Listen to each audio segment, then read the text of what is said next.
devotional from there. It's from 1 Peter chapter 5 and verse 6 and 7. It says, humble yourself before the mighty hand of God, that you will be exalted in the due time.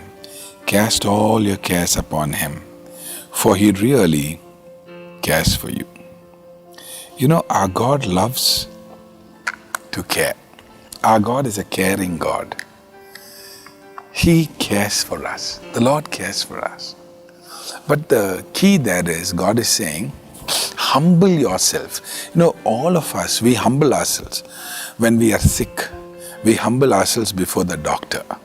When we are healthy, we don't care for the doctor. But when we are sick, we humble ourselves before the concerned doctor. When we are students, we humble ourselves before the teacher, only concerned teacher. Either school teacher and all, nothing. Our teacher, yes, we are humble before them.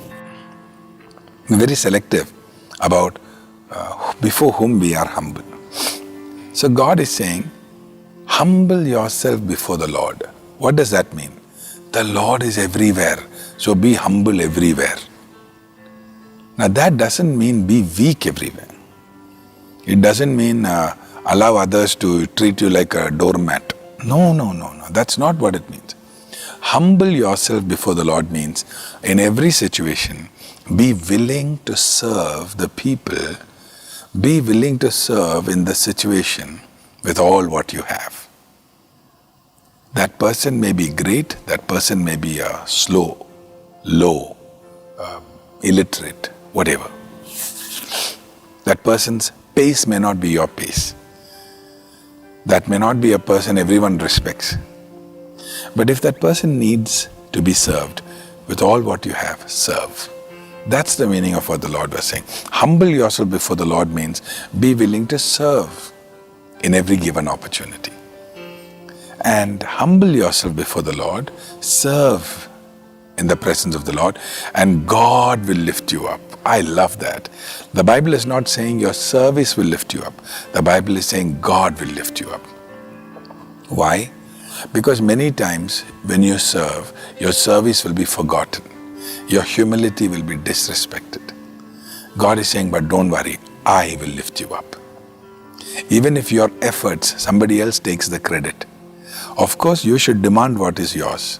But don't worry, God will lift you up. Today we are going to pray. Expect God to lift you up. Expect God to honor you.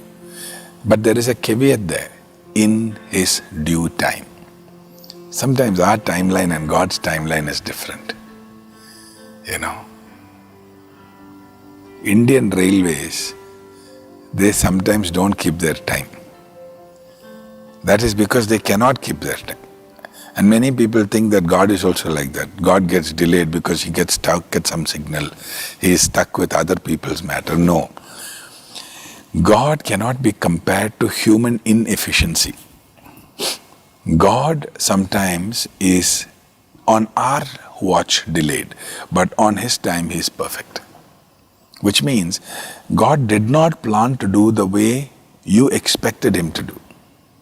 He's not delayed. He will do. And when He does, it will be perfect.